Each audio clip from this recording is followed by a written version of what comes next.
Hello, and welcome to another episode of Untraditionally Traditional, a podcast with me, Brittany Duncan, a millennial homemaker. Join me each week as I share all the things I've learned that make keeping your home, garden, and life running smoothly, all while working. If you are enjoying the podcast, please be sure to subscribe in your favorite podcasting app so you get the episodes downloaded straight to you every Monday. Now, on to today's episode. Hello, and welcome back to another episode of Untraditionally Traditional, a millennial homemaker. This is your host, Brittany Duncan, and I am so grateful to have your ear today. I totally forgot on the last episode to do the 3 things that I'm loving right now segment. Pregnancy brain, if you know, you know, but I am going to do it on this week's episode. So first is an electrolyte mix from Just Ingredients, specifically the guava mango flavor. One of the biggest changes in my body since becoming pregnant is that I am so dang thirsty. I joke all the time that I must be carrying Johnson's child because pre-pregnancy, I'd be lucky to get a glass or 2 of water in. Like I really had to focus on hydrating. He was like on me all the time about it. But since getting pregnant, it's like I can't get enough water. And Johnson's this way. He's a 3 Nalgene bottles of water a day kind of guy, just constantly drinking water. So that is why I joke that I must be carrying his child, which I am for any of you that are wondering. But while I've started liking plain water more, thankfully, I also love my little treat of the day, which is, it's a healthy treat. So I don't even know why I call it a treat, like it's a bad thing, but I get a 1-quart mason jar and I put 1 scoop of the electrolyte powder in it, and it's so good. I tried the kneaded electrolytes, which are designed for pregnant and nursing women, if anyone's like curious about those. And like for me, they were fine, but I mean, I don't know. I didn't love them. And so I switched to this brand. Will not be going back. If you try this electrolyte mix, a little top tip that I have figured out is that if you use a little warm water first, add the electrolyte powder mix into it and stir it until it's dissolved, then add in your cold water. It's a lot easier to mix. For some reason, it like when I take the water out of the fridge, the Brita water, I think it's like too cold and the electrolyte mix doesn't want to mix unless you're using like a shaker bottle or something like that. So that's my little top tip there. Number 2 is these 2-cup storage containers from Amazon.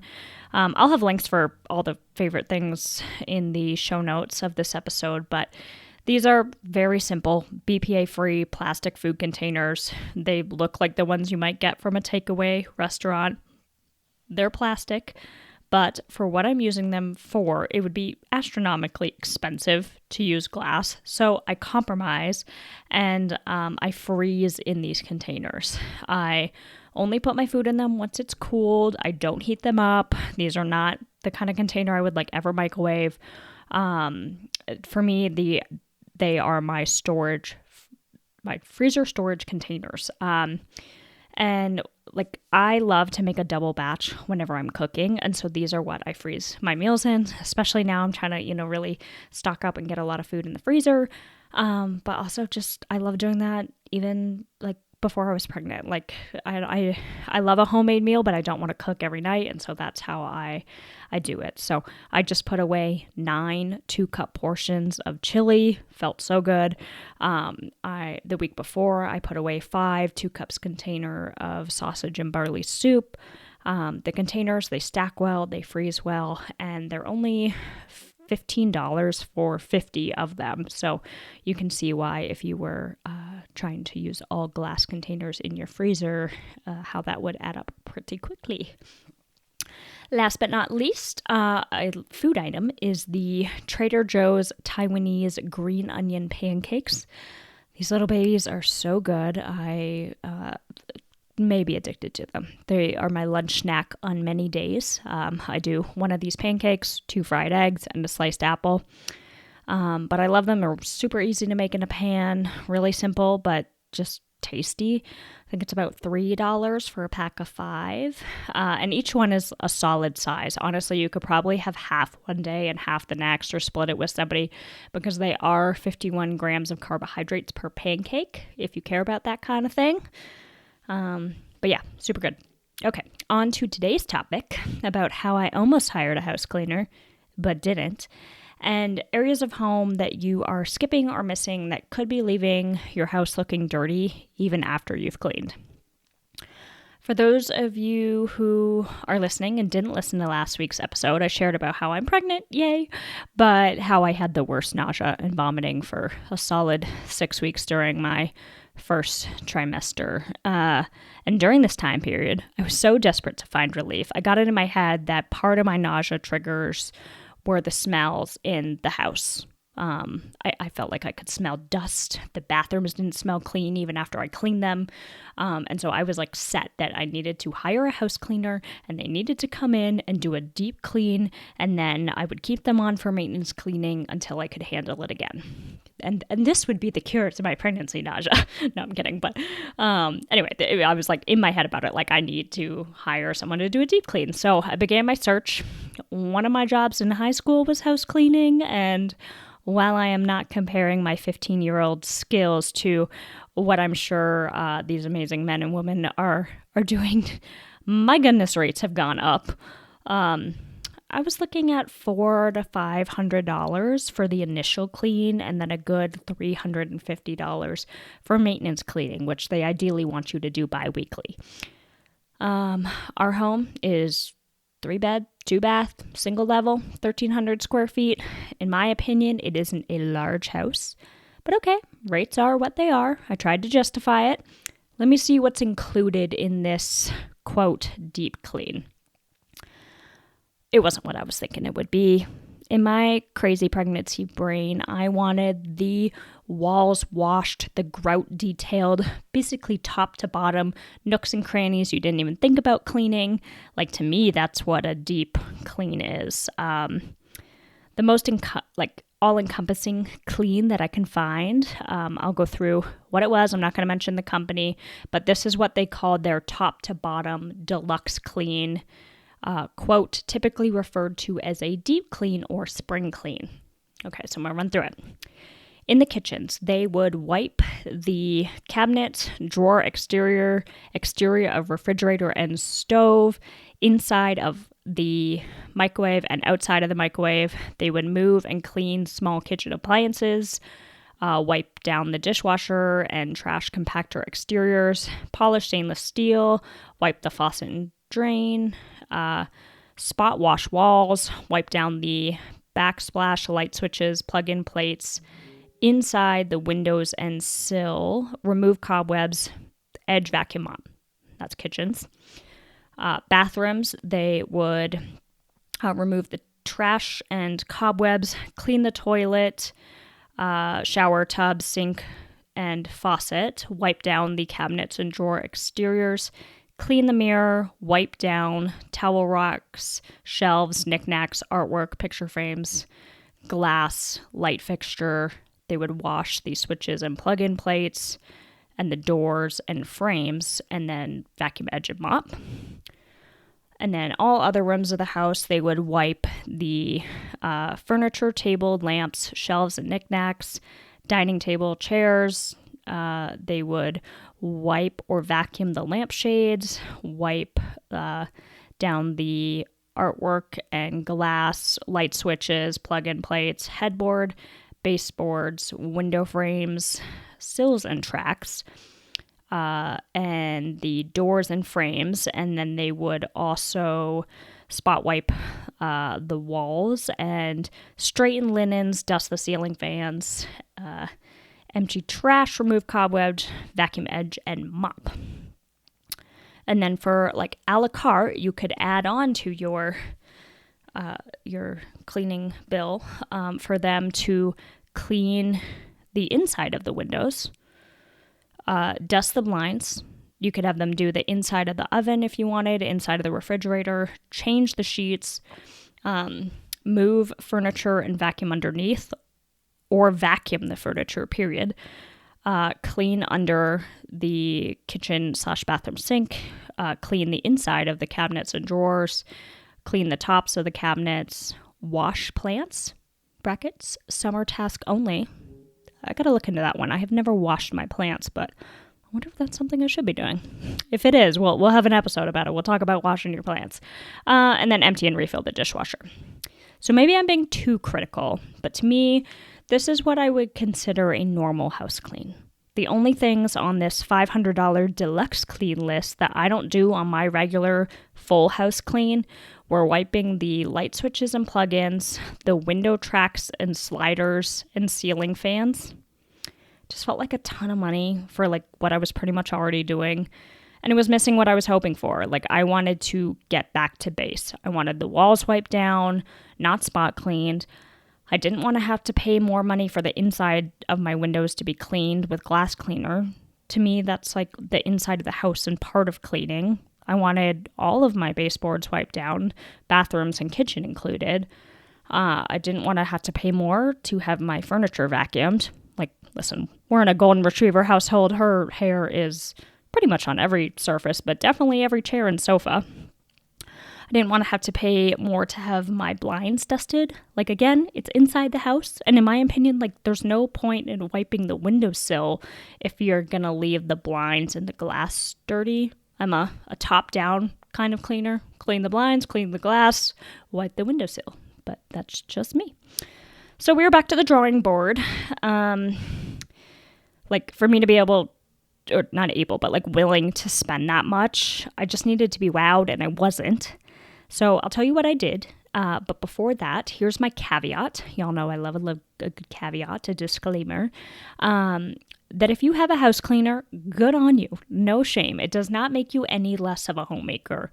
If you've got the money and having somebody else come in and do the cleaning frees you up to do something more impactful in the home, like taking care of your children or maybe your spouse or one of your parents, that's a no-brainer. Heck, even if you have the money and you'd rather sit in blissful silence left alone while someone else cleans your home, yes, queen. Take that time for yourself, okay?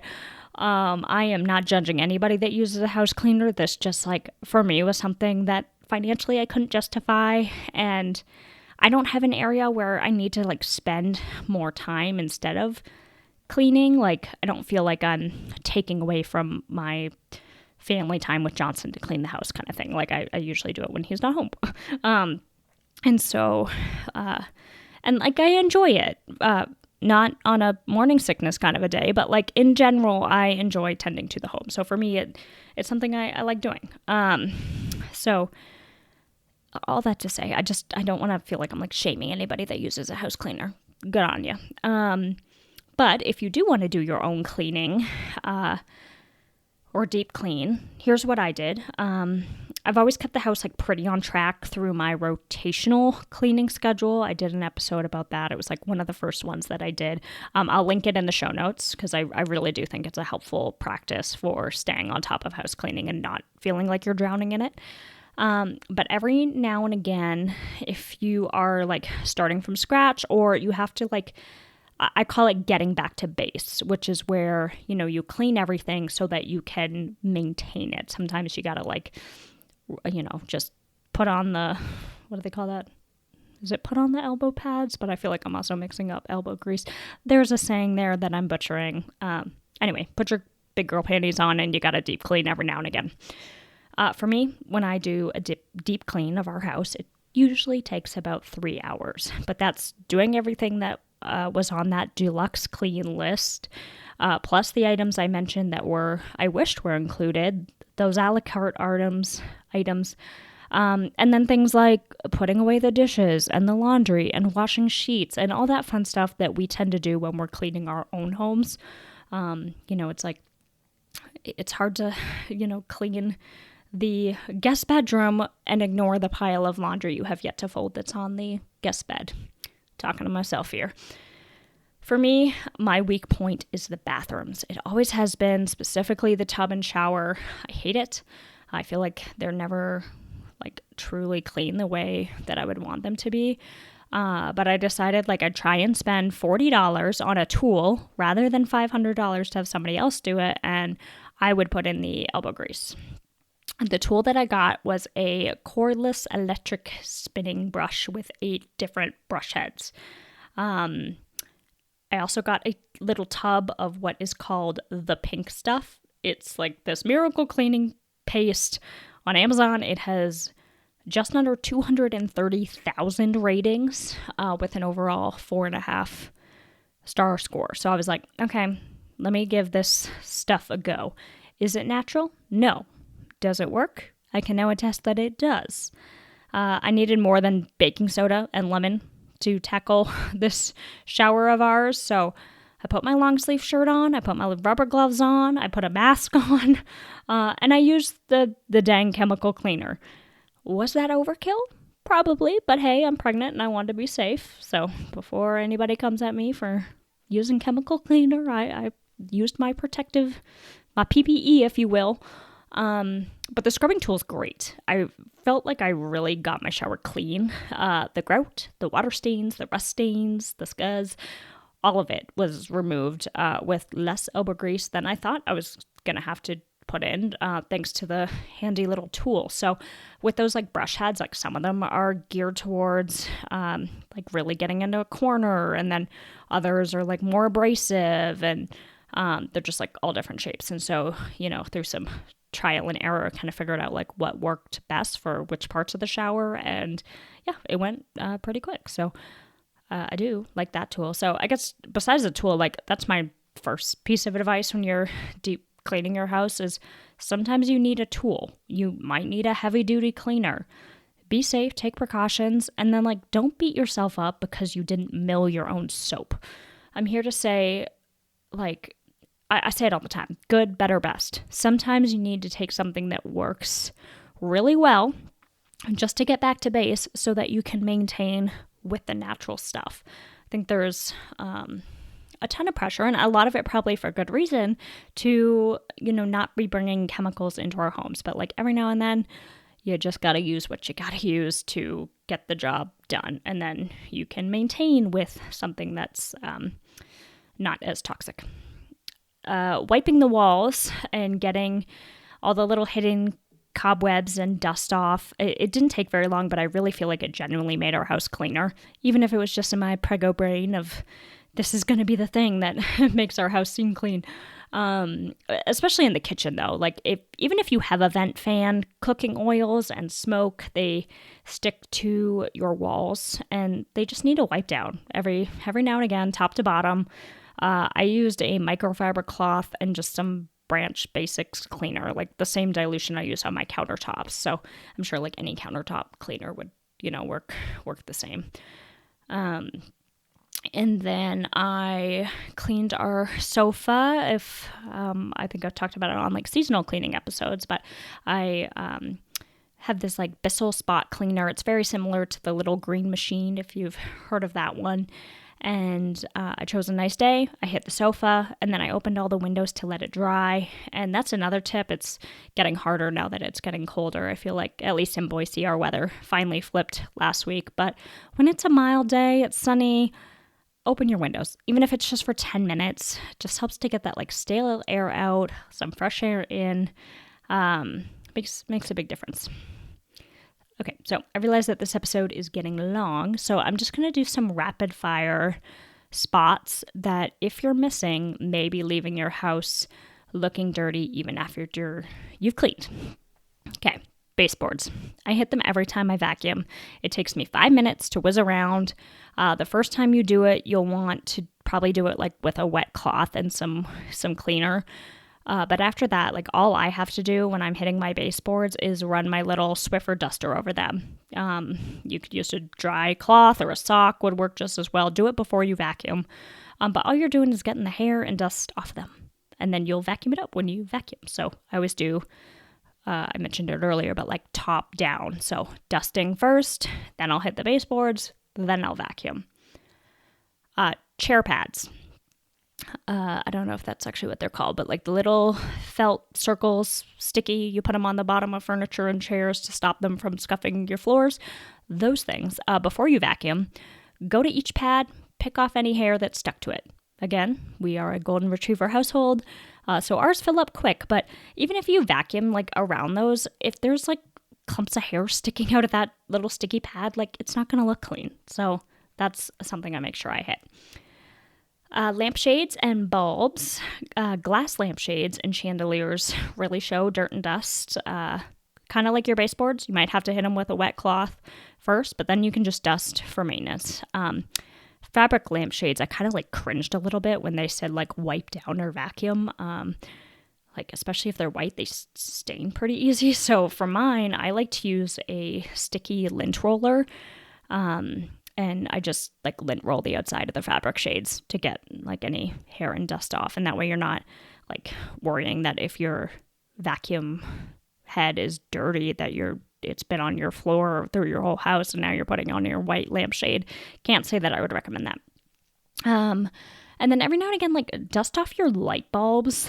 One, they'll be brighter, but two, when your light bulbs are off, you can see the dust that's like sitting on top of them. So like every now and then, just give them a little wipe off. Dog and kid nose art. For us, our back door is glass, and I like to call them like Sage's nose prints, her art. It makes it kind of grosser, but also like they need to be cleaned off periodically so that our house doesn't look like a dog house, even if it's clean. Same with little ones' smudges. If you go to their height line on the wall, I'm willing to bet that it could use a wipe down because kids love to touch walls as they walk down hallways. I distinctly remember my grandma getting after me as a child not to touch her wallpaper. I get it now, Grandma. I do. All is forgiven. Spot mop. If you have hardwood floors, you're probably not mopping every time you vacuum, but I encourage you to hit the hot spots real quick. Even if that's with a wet rag and you on the floor for a quick 2-minute scrub.